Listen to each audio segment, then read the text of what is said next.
Namaskar and welcome to Indian Diplomacy, show on India's national broadcaster Doordarshan about Indian foreign policy, India's international relations, and key strategic partnerships that India has developed with important countries around the world.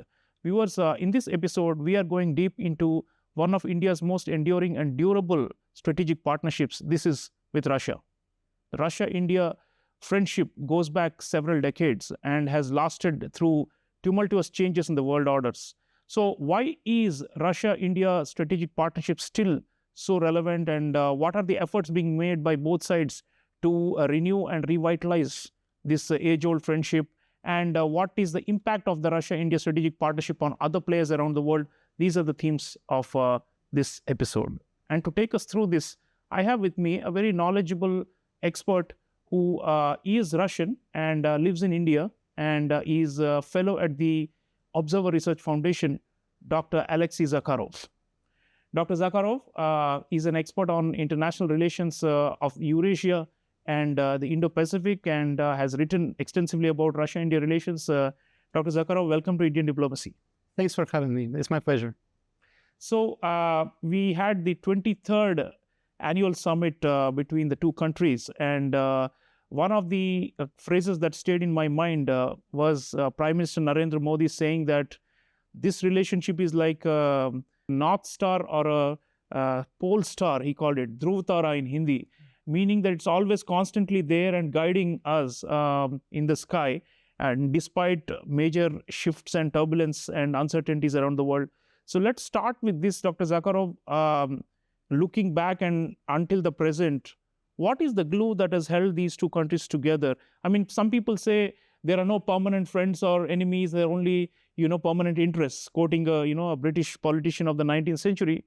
But it looks like with Russia and India, it's permanent, right? It is permanent, and it defies this logic or this rule. So what is this, endurance, and why do you think, what is the Russian view of India that has sustained over so long? Why they value India so much? I think there are many factors that explain this endurance. Of course, largely it has to do with historical memory. I think during the Cold War era, there was this foundation that was laid by the Soviet Union by helping India to develop many of its industries, like the steel industry, for instance, or some of the energy industries, like, for instance, exploration of oil or construction of refineries. It also there in the Indian memory that the Soviet Union was helpful during some of the crises, like the 1971 is a well-known story. And also vice versa, I think that India was also kind of helpful on many accounts because there was no points of contentions between the two countries, and there were some geopolitical differences between them, how they viewed China and the United States at some points of history. But at the same time, issues like Soviet invasion of Afghanistan, for instance, were not generating so much of friction between the two countries. Also in the 1990s, for instance, when the Soviet Union collapsed and was not in a position to follow up many of the initiatives that were initiated by the Soviet government, India was quite patient with the Russian state of turbulence. And in fact, India helped the Russian military-industrial complex to stay afloat by posing and by requesting new orders and paying for them. That's why I think that this connection is very long-standing, enduring, and quite solid. And of course, some of the areas which are already, well-known, like defense cooperation, have seen a very close collaboration between the two countries, including the Russian transfer of technologies, because at some point the Soviet Union was more willing than other Indian partners to share its best solutions in this sphere. And I think that's how Indian reliance and Indian relationship with Russia in defense was built. And I think it's still relevant at this point of time. Absolutely. Yeah, so there's a lot of, trust that has been built up through historical memory, and that's an important point. And for post-colonial nations, historical memory is very significant, and, it shapes the psyche. So you ask an average person, the love for Russia is tremendous, right? So in India, and it explains that. Dr. Zakharov, our External Affairs Minister, Subramaniam Jaishankar, mentioned that the 23rd Russia-India summit was about reimagining the relationship. And there was a lot of focus on building new and alternative, pillars on which to broad base the relationship, because historically it's been defense, like you said. Last few years, it's also been oil and energy. But going beyond these two traditional pillars, there is an effort by both sides to, diversify, right? So let's talk a bit about that. What are the, economic fields in which we can diversify? The joint statement after the 23rd summit mentioned many areas. So which are the, sectors or specific industries where you think Russia-India can ramp up? Because right now, the bilateral trade is skewed, and Russia has a huge trade surplus, and it's mainly due to oil sales, and there's nothing else happening. So we need to really rev up the other engines, right? So what are these other engines, and as per your analysis, where should we focus more? Yeah, it's a pertinent question in terms of bilateral relationship, as this effort to diversify has been there for many years, but it has not happened somehow. And I think that the major focus of this particular summit was to actually come up with new areas and come up with more balance in bilateral trade. So first of all, I think that Russia over the past 3 years has rediscovered India as a country of economic opportunities. Before 2022, it was not a case because Russian businesses were too much focused on the Western markets. But the moment the Russian economy has become isolated from the West and cut off from the European market, it started to look for alternatives. And I think that that's how India's alliance has been reconsidered, rediscovered in a way. And now we see Russian businesses making inroads into the Indian market. And at this summit, we could see a very representative Russian delegation, particularly representatives of the Russian government economic bloc. I mean, Ministry of Finance, Ministry of Economic Development officials, banking officials. Actually, the integration of banking systems is now growing further, with several Russian largest banks being already present in India, several banks looking to open their branches. And that will also help with payments to evade the Western sanctions and all those things. Exactly. Yeah. That's part of the effort, is to make more integration of the financial systems to avoid reliance on any Western payment infrastructure. And I think that's been the case because now the trade is dominated by national currencies. And actually, Russian Central Bank is going to open its branch in India next year. It's also showing that this process is developing gradually, and Russia is looking forward to being more present, I mean, from an economic standpoint, in India. So I think that also, if you take up the issue of new areas, because you mentioned about diversification, I think that there are some areas where we could see some progress. So from the Indian side, now there is more interest to expand presence in pharmaceuticals. And one of the announcements of the summit was the establishment of pharmaceutical factory in one of the Russian regions, which should provide supply of Indian medicines to the Russian. And there's something on fertilizers also. And the other one is on fertilizer. Another facility, another plant will be focused on, it will be an urea plant, which should ensure the uninterrupted supply of fertilizer from Russia to India. And it's also a joint venture. And from the Russian side, there are also some companies that are now establishing joint ventures with the Indian counterparts. There is already a success story in railways where the Indo-Russian joint venture is now responsible for producing Vande Bharat trains.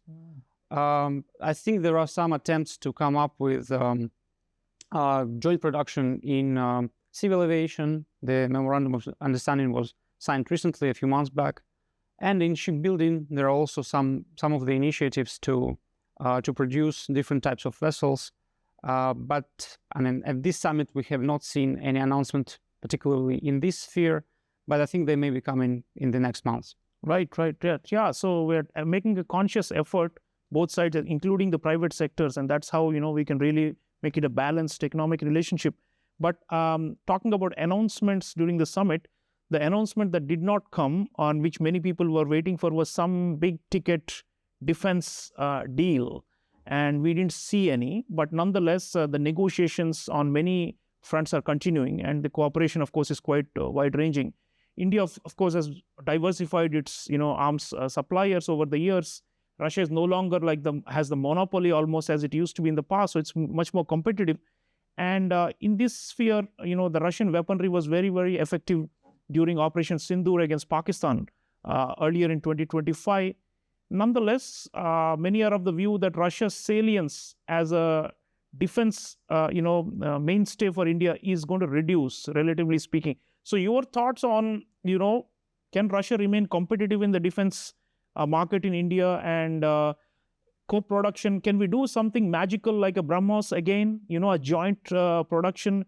There's a talk about hypersonic missile systems and technology, and new anti-aircraft and aerial defense systems. So tell our audience a little bit about the defense side, which is, of course, in a way, always been historically the main one. But maybe we are at a crossroads now and something needs to be reorganized. What are your thoughts on the defense relationship as it stands now? Russia hopes to remain competitive and to remain instrumental for Indian defense needs. I think that if we look at the relationship, again, since 2022, then the defense link has bounced back after a hiatus in 2022, 2023. Mm-hmm. So now we can see more intensive talks between defense officials, and actually the meeting between defense ministers on the sidelines of the India-Russia summit was important. They co-chaired Intergovernmental Commission on Military Technical Cooperation. There were no big-ticket announcements, as you said, but I think that it's a work in progress, because some of the significant deals, they require quite a lengthy process of bureaucracy, of coordinating technical modalities. Also, a procurement process sometimes is quite long and can take much time. So I think that there are some signs that the talks between the two countries are quite constructive. As you mentioned, after Operation Sindoor, I think there has been a growing interest from the Indian side, particularly in further procuring Russian air defense systems, which have proven themselves to be efficient. But at the same time, we can see that this subject remains obscure, and we don't see much details emanating from the negotiations process. It's logical because of the very sensitive geopolitical moment. I think that both sides try to not to reveal much detail about their talks. At the same time, I think that some of the MOUs that were previously reached in 2024 and early in 2025, they can be implemented and they can be announced next year.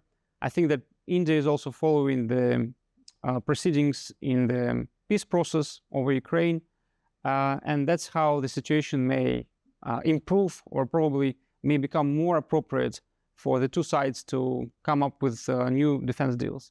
Yeah, so the conflict in Ukraine has in many ways constrained maybe the full potential of the defense relationship with India, and that's something to be concerned about. In fact, I'll take you there, Dr. Zakharov. Prime Minister Modi and President Putin, when they met during the 23rd summit, the Indian Prime Minister made public remarks saying that we are not neutral, India is not neutral, India is on the side of peace, and we are willing to support any initiative to bring about a lasting ceasefire and end to the fighting in Ukraine. So on this account, how would you evaluate the Indian role? Because, behind the scenes, we have played some kind of an interlocutor kind of a role, passing on important messages and signals from the Europeans and the Americans to the Russians and vice versa, because, we have strategic partnership with the Western countries also, and that makes India unique. So your thoughts on this, and, ultimately, I think if the war stops, there's nothing like it, because that is probably going to be of great, utility for India, because we don't want to be pushed into a corner where we are being, where there are sanctions and all these things, and we are pressurized to take this side or that side. Of course, India has been very firm that we are not going to abandon Russia. But the ideal scenario is we should not even have to worry about this at all, right? So which means the war should stop. So your thoughts on the Indian role and the Indian interests in the Ukraine conflict? If we track the meetings between Prime Minister Modi and President Putin since 2022, I think that the topic of Ukraine has been raised at every meeting. And I think India has had a very consistent position that it's on the side of peace, that the war should be stopped. And it's actually that it's not an era of war, as Prime Minister famously said in 2022.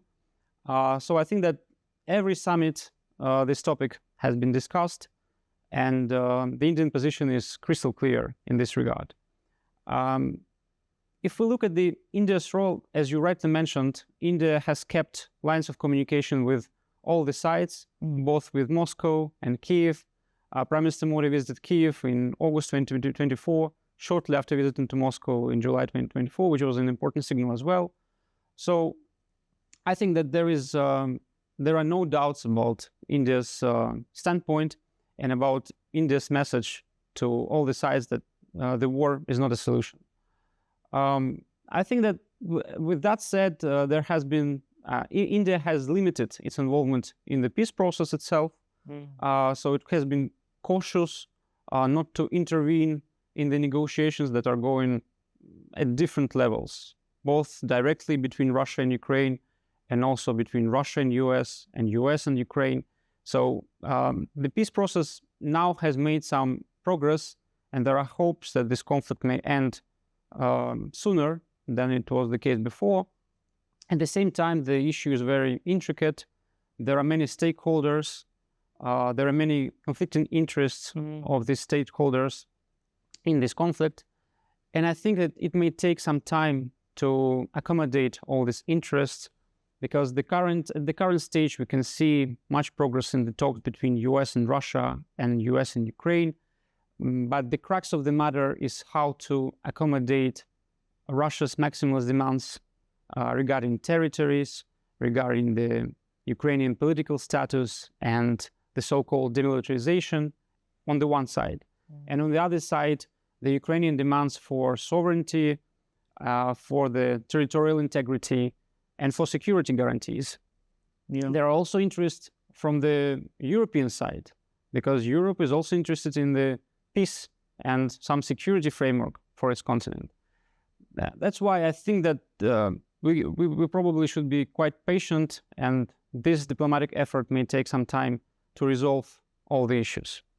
Yeah, I mean, I guess there is no silver bullet that can solve the whole thing instantly, but we would still be hopeful that at least in the year 2026, finally, the guns will rest and the drones and the missiles will stop, and that, we can then look at many, projects that have been held back between India and Russia because of the war. And I think that's going to be highly valuable for all sides. Now, Dr. Zakharov, so far we have spoken about Western powers and Russia and how India is involved in this, in the Ukraine. But here in Asia, the big, 800-pound dragon, to use the metaphor, is China. And the Russia-China strategic partnership, parallel to the India-Russia strategic partnership, has also grown, and in fact has outgrown in some ways the India-Russia partnership, because the volumes of trade and the closeness when it comes to opposing the West and all these are much greater between Russia and China, right? So in that sense, some argue that the Russia-China strategic partnership overshadows the Russia-India one. So on the other hand, India has, as you know, adversarial relations with China, and we have border dispute, and there are a lot of provocations from the Chinese, even though we're trying to normalize relations with them. So from the Russian point of view, what is the Russian strategy to deal with this China-India rivalry and competition and conflict, and which is not going to go away anytime soon, because both are ambitious, and India wants to catch up and to be treated as an equal of China. So in that context, what is the Russian role? I mean, they've played some very creative, behind the scenes, character in the past when India and China had face-offs and all that. So what is the Russian strategy and how do they deal with this issue? Because the Indians tell them one story about, how China is a problem for us, when the Chinese probably tell them another story. So Russia is somewhere in between, right? So tell our audience a little bit about where Russia is when it comes to this RIC triangle. I definitely understand where these concerns come from. I think that since 2022, the growing dependence of Russia on China has been quite evident. At the same time, probably we should not exaggerate this over-reliance at the moment, because so far it has been related to several particular areas. Like, for instance, in the technological sector, Russia is definitely dependent on the Chinese supplies and then on the Chinese assistance. China has also emerged as the only market for Russian gas supplies, and it's an area where China can demand quite a lot from the Russian counterparts. So in some economic sectors, there's clearly a quite specific situation for Russia where it needs some breathing space and where China can dictate terms.